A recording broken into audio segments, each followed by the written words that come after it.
हाँ, first question is this. देखिएगा एक बार, तो अगर हम देखें पोल में आप लोग जवाब देंगे ही जैसा कि आप देते हैं।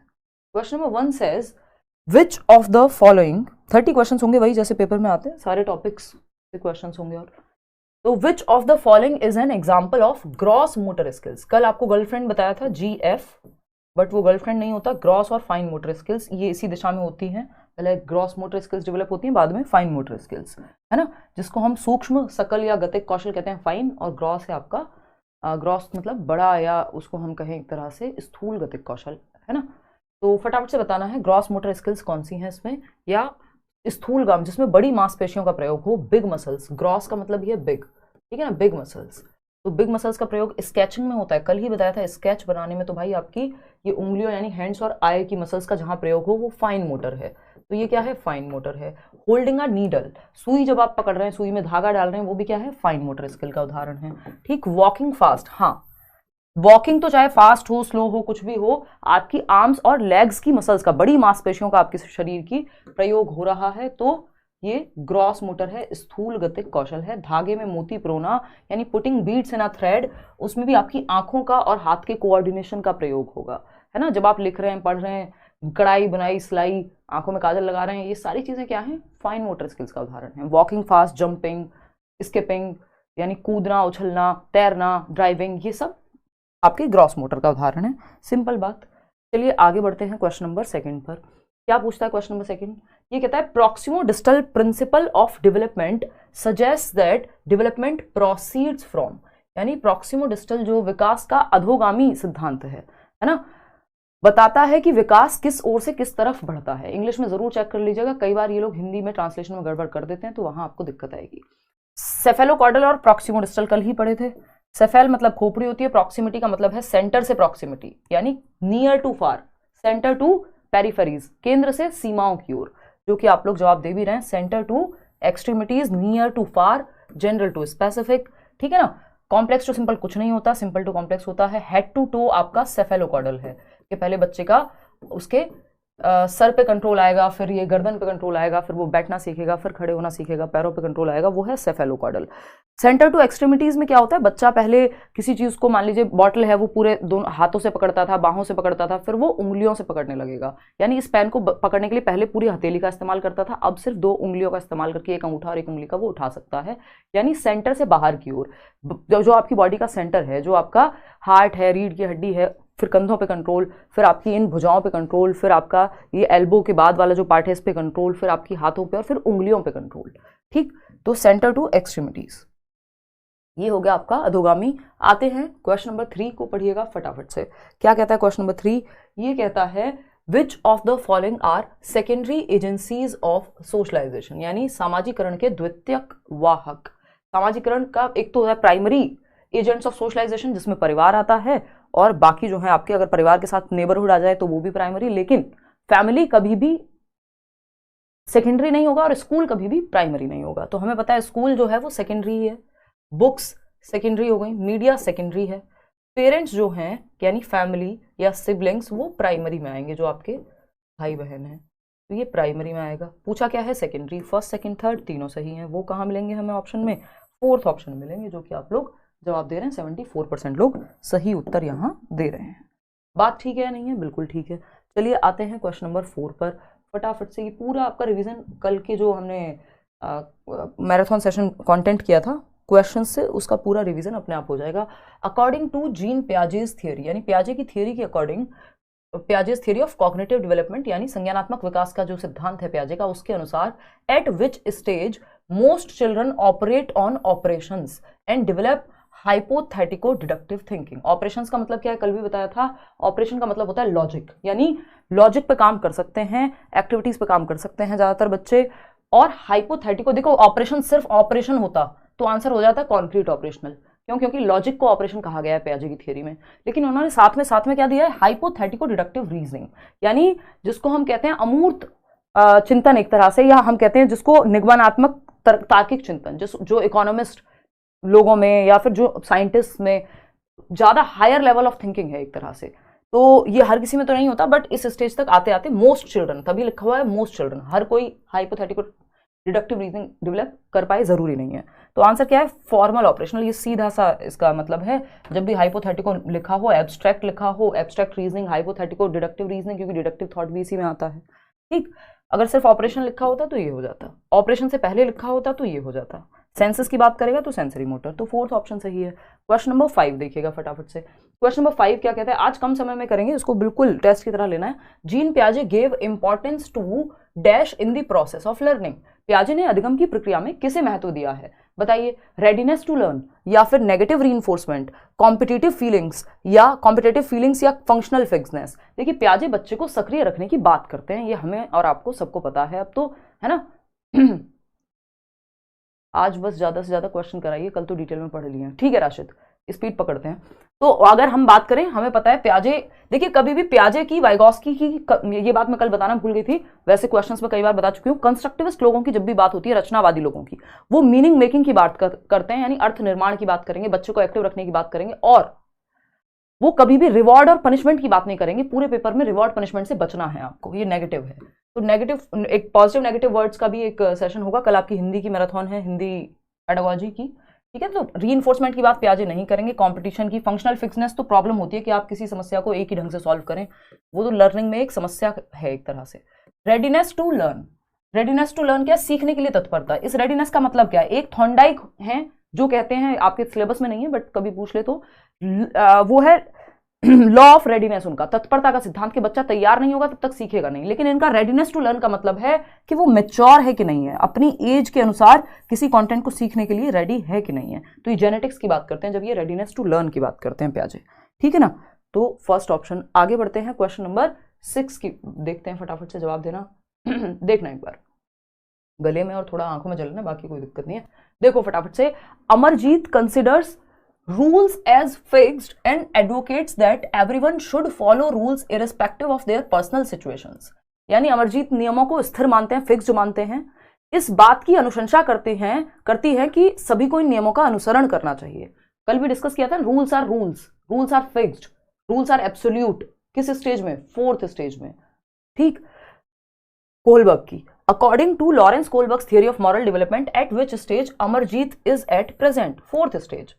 सेकेंड लेवल कन्वेंशनल यानी पारंपरिक स्तर है, और चौथा जो है आपका चरण है। अगर हम बात करूं यहाँ पे चौथे स्तर की, तो उसको हम कहते हैं क्या, इंस्ट्रूमेंटल पर्पस, तो म्यूचुअल एक्सचेंज हो गया, टिट फॉर टैट, ये सेकंड है। ओबीडियंस एंड पनिशमेंट फर्स्ट है, good boy good girl third है, ठीक। लॉ एंड ऑर्डर ओरिएंटेशन है विच इज 4th, ठीक। लॉ एंड ऑर्डर ओरिएंटेशन यानी लॉ एंड ऑर्डर को मेंटेन करके रखना है, नो मैटर व्हाट, रूल्स को बदला नहीं जा सकता, कोई भी सिचुएशन हो आपकी, आप रूल्स तोड़ेंगे नहीं, है ना। चाहे किसी की जान जा रही हो फिर भी रेड लाइट नहीं तोड़ेंगे। ये है पर्सनल सिचुएशन को ध्यान में ना रखना, सिर्फ रूल्स पे फोकस करना, ठीक। तो ये 4th ऑप्शन है कि रूल्स परिवर्तित ही नहीं किए जा सकते। 5th में ऑप्शन होता है कि इंडिविजुअल के भी राइट्स हैं, रूल्स को परिवर्तित किया जा सकता है जरूरत पड़ने पे। चलिए आते हैं, खैर क्वेश्चन नंबर देखिएगा, question number 7। During a group work, जब बच्चे समूह में काम कर रहे हैं एक क्लास के अंदर, Ramesh finds his students struggling to solve a given question. In order to scaffold them, Ramesh को क्या करना है, स्कैफोल्डिंग कहां में होती है, वाइगॉस्की की थियरी में होती है। तो टेम्परेरी हेल्प देनी है, जहां बच्चे अटक रहे हैं वहां। कैसे करें, रमेश क्या है, टीचर हैं। Tell them to copy the answer, copy करना एकदम खराब बात है, बच्चे को एक्टिव रखना है। Ask them to withdraw given assignment and move on to next task, यानी एक काम करो, जो प्रदत्त कार्य मिला है उसको, काम को छोड़ दो और अगले टास्क पे बढ़ जाओ, जो नहीं हो रहा उसे छोड़ दो, इससे प्रॉब्लम सॉल्व नहीं होगी। Give cues hints relevant to the problem, यही बात हमने की थी, हाफ सॉल्व प्रॉब्लम देना, क्यूज देना, हिंट देना, ये सब क्या है, जिस स्टेप पे बच्चा अटके वहां पे उसको हेल्प दे देना। इन्हीं को हम पाड़ या मचान कहते हैं, इस तरह की हेल्प को, जो टेम्परेरी हेल्प है, जो अस्थायी मदद है, ठीक है ना। वो साइकिल वाला एग्जांपल भी दिया था। Complicate the question by ambiguous instructions, बच्चे को और कंफ्यूज कर देंगे, ऐसे टीचर्स भी अवेलेबल हैं मार्केट में। क्वेश्चन नंबर 3, मतलब 7th का ऑप्शन जो था वो 3rd था, मजाक कर रही हूँ। चलिए आ जाओ फटाफट से। अगर हम देखें, मैम सैड क्यों हो आप आज, बिल्कुल सैड नहीं हो निशा, बस थकी हुई हूँ, बहुत अच्छी नींद आई है बहुत दिनों बाद, क्योंकि इतने दिनों से तैयारी में बिजी थी, 1 हफ्ते से ज़्यादा हो गया था उस मैराथन की तैयारी में, है ना। तो मैं सैड नहीं, बस टायर्डनेस है, वैसे बहुत पीसफुल महसूस कर रही हूँ। आपका जो मैराथन का कमिटमेंट था वो पूरा हो चुका है। टू एनहेंस, अभी हिंदी और इंग्लिश का रहता है, to enhance students cognitive development, Lev Vygotsky advocated for dash, विद्यार्थियों के संज्ञानात्मक विकास के संवर्धन के लिए वाइगॉस्की किसकी बात करेंगे, सोसाइटी, कल्चर और लैंग्वेज, है ना। पैसिव इमिटेशन यानी नकल की बात करेंगे नहीं, बच्चे को निष्क्रिय कभी नहीं रखेंगे, रट्टे की बात रोट मेमोराइजेशन की नहीं करेंगे। यस, कल्चरल टूल्स, है ना। सोशल आइसोलेशन कल भी बताया था, सामाजिक पृथकीकरण नहीं करेंगे वाइगोस्की, ये नहीं कहेंगे कि समाज से अलग कर दो, है ना। सोशल इंटरेक्शन होता तो सही था। तो यूज ऑफ कल्चरल टूल्स, जो संस्कृति में कहानियां हैं, किस्से हैं, त्योहार हैं, मिलना जुलना है, ऐसे उपकरणों का प्रयोग करेंगे। क्वेश्चन नंबर 9 देखिएगा एक बार। क्वेश्चन नंबर 9 क्या कहता है? Progressive education places dash at the centre of teaching learning process. प्रगतिशील शिक्षा शिक्षण अधिगम प्रक्रिया के केंद्र में किसको स्थान देती है?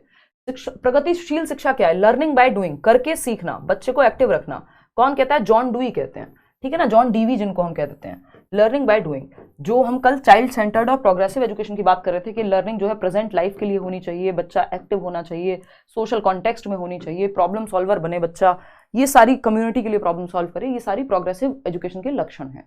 ठीक, तो यहाँ पे बच्चे को सेंटर में रखेंगे, भाई प्रोग्रेसिव एजुकेशन यानी चाइल्ड सेंटर्ड एजुकेशन, एक तरह से बच्चे को जहां सेंटर में रखा जाए पढ़ना, तो बच्चा सेंटर में रहेगा। देखिए यहाँ पे इवन एक्टिविटीज भी होती है ना, पेरेंट्स सेंटर में नहीं, टीचर्स नहीं, एग्जाम्स नहीं, इवन यहाँ एक्टिविटीज भी होती, एक्टिविटीज से भी पहले बच्चा आएगा। आता है ना, एक क्वेश्चन आया था कि चाइल्ड सेंटर्ड या प्रोग्रेसिव एजुकेशन वो है जहां सेंटर में होते हैं कौन? तो एक ऑप्शन था बच्चे यानी स्टूडेंट, दूसरा था स्कूल चिल्ड्रन, पहला था कि school children are at the centre, दूसरा था school activities are at the centre, फिर था पेरेंट्स और टीचर्स। तो स्कूल एक्टिविटीज कई लोगों ने लगा दिया था। देखिए एक्टिविटीज बच्चे के आधार पे प्लान होती हैं, इसलिए विद्यार्थी सेंटर में रहेगा, एक्टिविटीज भी विद्यार्थी के अनुसार होंगी। तो first option is the right answer over here. आगे बढ़ेंगे क्वेश्चन नंबर 10 पर, देखिएगा फटाफट से क्या है जवाब। क्वेश्चन क्या है? Ahmad wants to become a psychotherapist और counsellor. As per Howard Gardner's theory of multiple intelligences, his teachers should provide opportunities to enhance his dash intelligence. Ahmad एक बच्चा है जिसको मनोउपचारक यानी साइकोलॉजिस्ट बनना है, साइकोथेरेपिस्ट बनना है, परामर्श दाता यानी काउंसलर बनना है, काउंसलिंग करनी है लोगों की। तो टीचर्स के अनुसार या गार्डनर के अगर हम माने तो बहुबुद्धि सिद्धांत के अनुसार उनकी अध्यापिका को किस बुद्धि के संवर्धन में उनको अवसर देने चाहिए, अपॉर्चुनिटीज देने चाहिए, किस पे फोकस ज्यादा करना चाहिए जिससे वो काउंसलर बेहतर बन पाए, उस तरह की मेथड से उनको पढ़ाया जाए। तो यहाँ पे क्या होगा? ये सिंपल है, इंटरपर्सनल इंटेलिजेंस, है ना। इंट्रापर्सनल है सेल्फ, उनको अगर फिलोसोफर बनना होता है अहमद को तो हम कहते हैं इंट्रापर्सनल, स्पिरिचुअलिटी में जाना होता है तो हम कहते हैं इंट्रापर्सनल। लेकिन इंटरपर्सनल यानी साइकोथेरेपिस्ट और काउंसलर को या टीचर को किसके साथ डील करना है? भाई लोगों के साथ डील करना है। अगर आप इंटरपर्सनल में क्या होता है? अदर्स की फीलिंग्स, मोटिव्स, डिजायर्स को समझ पाना। तो यहाँ पे जब लोगों को समझने की बात आ रही है तो इंटरपर्सनल, खुद को समझने की बात आएगी तो इंट्रापर्सनल, ठीक है ना। स्पेशल है स्थान को समझना, जैसे जो स्कल्पचर है यानी जो मूर्तिकार है उसमें होगा स्पेशल। नेचुरलिस्टिक आपका गार्डनर में, फार्मर में। म्यूजिकल इंटेलिजेंस जो भी म्यूजिक को कंपोज करते हैं, सिंगर्स हुए, कंपोजर्स हुए, वो सब आ जाएंगे। तो interpersonal is the right word here या right type of intelligence. Question number 11 देखिएगा, ये क्या कहता है? While practicing cooperative learning a teacher should, यानी सहयोगात्मक अधिगम, जिसकी बात वाइगोस्की करेंगे, जिसकी बात चाइल्ड सेंटर्ड एजुकेशन करेगी, तो उस पर ध्यान देने के लिए सहयोगात्मक अधिगम का कार्यान्वयन करते समय अध्यापक को क्या करना चाहिए? सॉरी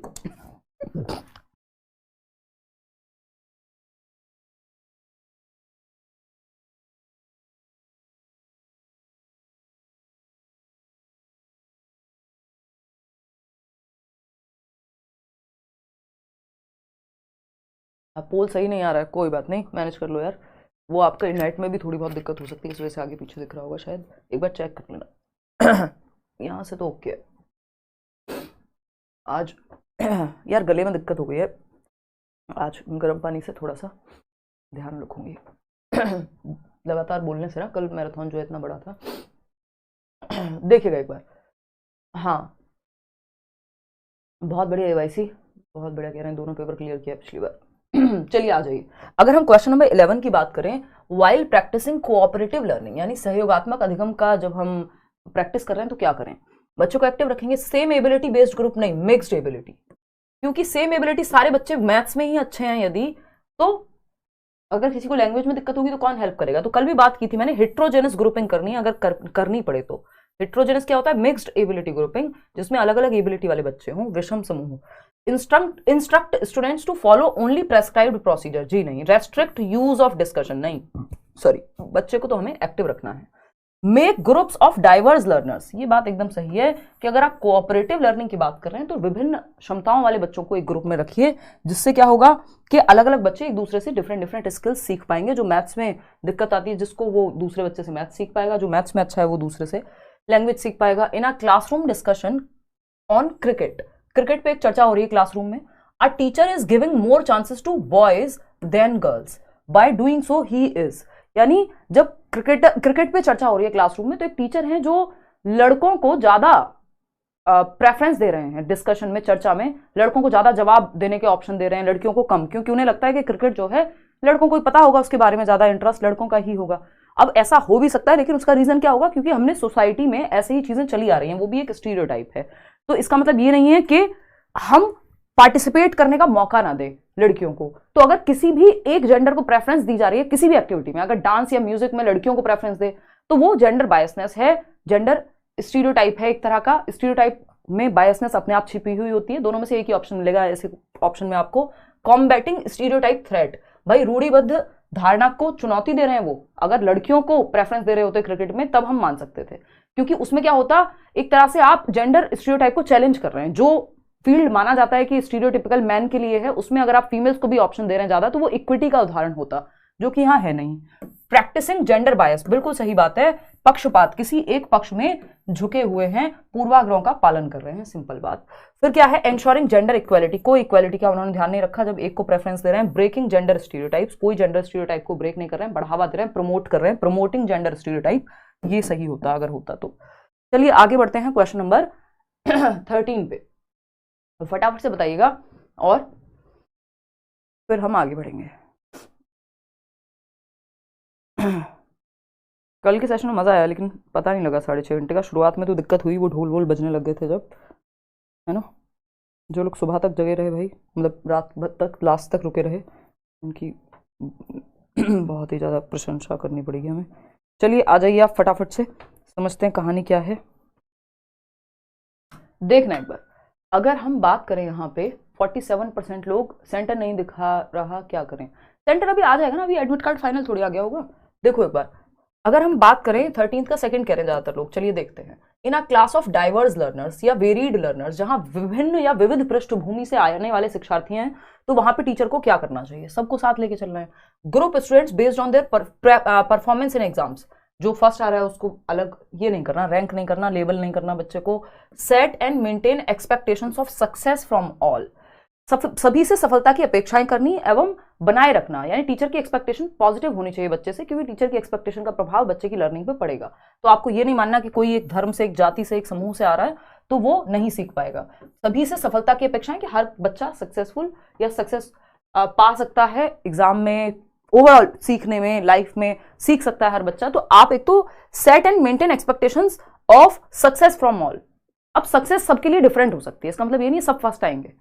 जो बच्चा जिस क्षेत्र में अच्छा कर सकता है उसको उस तरफ आप कह रहे हैं कि उसके लिए आपने एक्सपेक्टेशन सेट की हैं। फिर आता है third, divide students based on their socio economic context. Divide तो करना ही नहीं है बच्चे को। Practise standardised curriculum and method of assessment, कल ही बात की थी, फ्लेक्सिबल करिकुलम चाहिए, आपकी एनईपी भी यही कह रही है, लचीलापन, है ना, जहां चेंजेस संभव हो, रिजिड नहीं, स्टैंडर्डाइज्ड नहीं।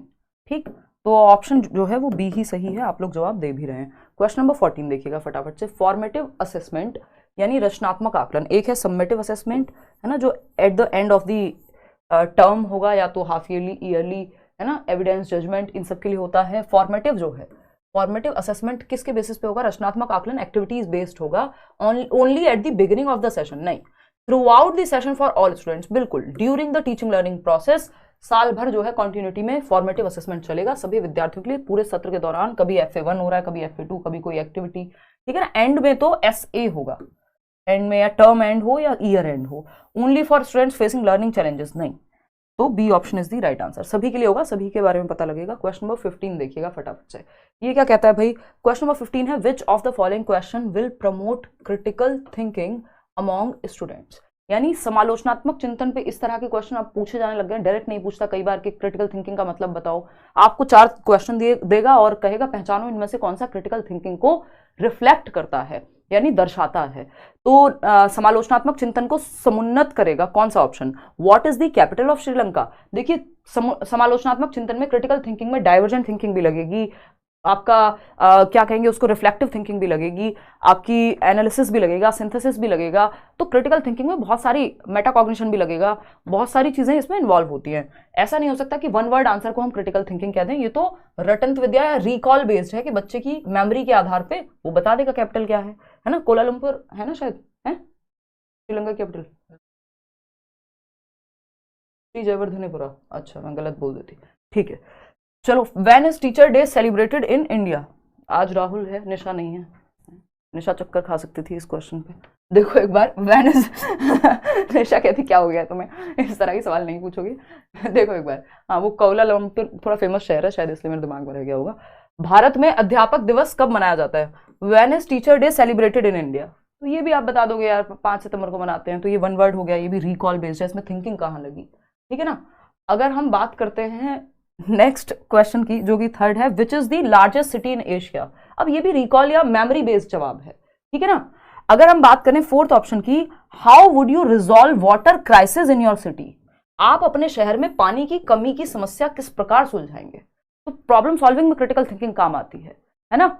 इसका मतलब क्या है? इसका मतलब सिंपल है कोई कह रहा है फेमस है तो सही होगा, अरे नहीं, सही कहा है, श्री जयवर्धन नहीं है। हाँ चलो, कौन? अच्छा,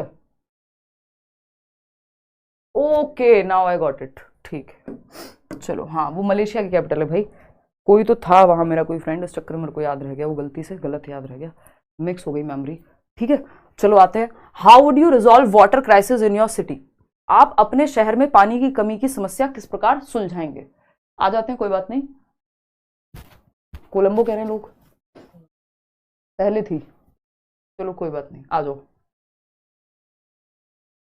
देखो, how would you resolve water crisis in your city? तो आप पानी के जो समस्या है उसको कैसे सुलझाएंगे? इसमें आपको प्लानिंग लगेगी, इसमें आपको रिफ्लेक्टिव चिंतन लगेगा, इसमें आपको रिव्यू करना पड़ेगा, एनालाइज करना पड़ेगा, सिंथेसाइज करना पड़ेगा, नए सॉल्यूशन निकालने पड़ेंगे, फैक्ट ओपिनियन सारी बातें जाननी पड़ेंगी। तो इसमें आपका दिमाग ज्यादा खर्च होगा, जिसमें दिमाग ज्यादा खर्च होगा उसमें क्रिटिकल थिंकिंग लगेगी, ठीक है। Question number 16, question number 16 PYQ अगर नहीं लगाए जा रहे, मतलब आप प्लेलिस्ट जो बनाई हुई है ना क्वेश्चंस की, सिर्फ उन्हें देख लो।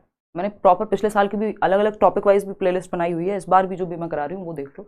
अगर CDP की मैं बात करूँ तो बाकी सब्जेक्ट्स की भी बनी हुई है playlist. Concept of inclusion requires, 2 set में शेयर भी कर दूंगी। इंक्लूजन यानी समावेशन की अवधारणा क्या हमसे डिमांड करती है, ये बताना है फटाफट से। भाई अब नहीं है कोलंबो, फटाफट बताइए। फर्स्ट ऑप्शन 91% लोग, respect of diversity and individual differences. भाई बिल्कुल सही बात है, इंक्लूजन का मतलब है आप विविधता और व्यक्तिगत भिन्नताओं के लिए सम्मान रखें, ठीक है। स्टैंडर्डाइज्ड टेस्टिंग फॉर असेसमेंट यानी आकलन के लिए मानकीकृत परीक्षण। मानकीकृत नहीं चाहिए हमको, फ्लेक्सिबल चाहिए टेस्टिंग भी। टीचर सेंटर्ड पेडागोजी नहीं, लेबल तो बच्चे को करना ही नहीं है और सेग्रीगेट भी नहीं करना। तो एक ही चीज है जिसमें सबको इंक्लूड किया गया है, एजुकेशन फॉर ऑल, वो है फर्स्ट ऑप्शन। आगे बढ़ेंगे क्वेश्चन नंबर 17 पे। ये क्या कहता है? Dyslexia poses direct challenges in the domain of, यानी कि जो डिसलेक्सिया है, पठन वैकल्य किस क्षेत्र में प्रत्यक्ष रूप से चुनौती प्रस्तुत करता है? डिसलेक्सिया से किस क्षेत्र में दिक्कत आएगी?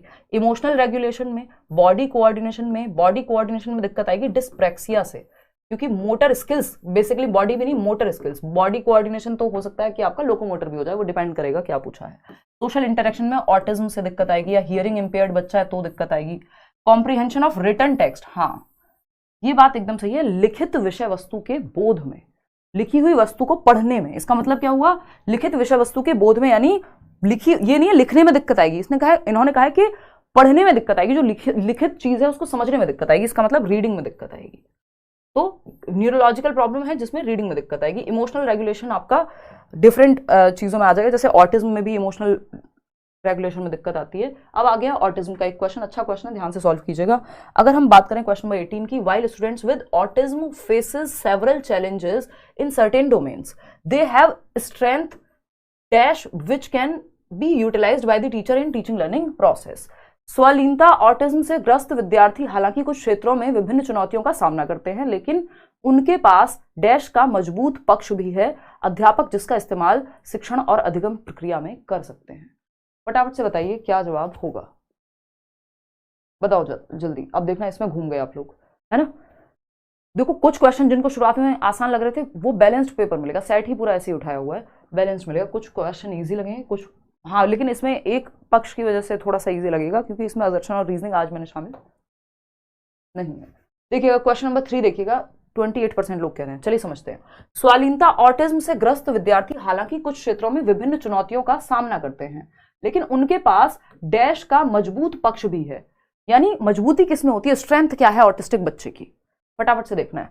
पहला ऑप्शन है to pay attention for minute details, यानी सूक्ष्म विवरणों पर ध्यान देना। अभी समझेंगे, हमें नहीं पता है ना, क्योंकि किसी को नहीं पता, यहाँ पे कोई जवाब सही दे ही नहीं रहा है। सब 24% 31% लोग बस थर्ड ऑप्शन कह दे रहे हैं, जो कि गलत ही है ना। देखते हैं। फॉर सोशल कम्युनिकेशन, भाई इसमें तो उनको चैलेंज फेस करना पड़ता है कि वो सामाजिक संप्रेषण में, बातचीत में उनको दिक्कत होती है, तो ये तो चैलेंज है। हमें स्ट्रेंथ पूछा है कि स्ट्रेंथ कहाँ होती है उनकी। Of expressing themselves without hesitation in front of large groups, जो लोग, ये 31% लोग जवाब दे रहे हैं थर्ड हैं, थोड़ा बहुत पानी वानी ढूंढ लो यार कम। सबसे पहले ऑटिज्म में हम यही बात करते हैं कि बच्चे को सोशल गैदरिंग में, कम्युनिकेशन में दिक्कत होती है, हेजिटेंट होता है वो बहुत ज्यादा, उसके आसपास अगर लोग ज्यादा हों तो वो बिल्कुल अच्छा महसूस नहीं करता है ना। माय नेम इज खान का जवाब भी दिया था। तो स्वयं को बड़े समूहों के सामने बिना हिचक के व्यक्त करना, यहाँ तो कम्युनिकेशन में वैसे ही दिक्कत है यार, है। और आप कह रहे हो कि बिल्कुल मोदी जी टाइप भाषण दे देगा ऑटिस्टिक बच्चा, नहीं यार, है ना। फिर आता है of easily adjusting to frequent changes in schedule, ये भी बहुत बड़ी समस्या होती है, चैलेंज होता है ऑटिस्टिक बच्चे के जीवन में, जो स्वालीनता वाला बच्चा है, कि उसकी दैनंदिनी में या जो स्केड्यूल में यदि रोज रोज बहुत ज्यादा परिवर्तन या आसपास सराउंडिंग में भी बहुत ज्यादा चेंज अगर हो गया तो वो परेशान हो जाता है।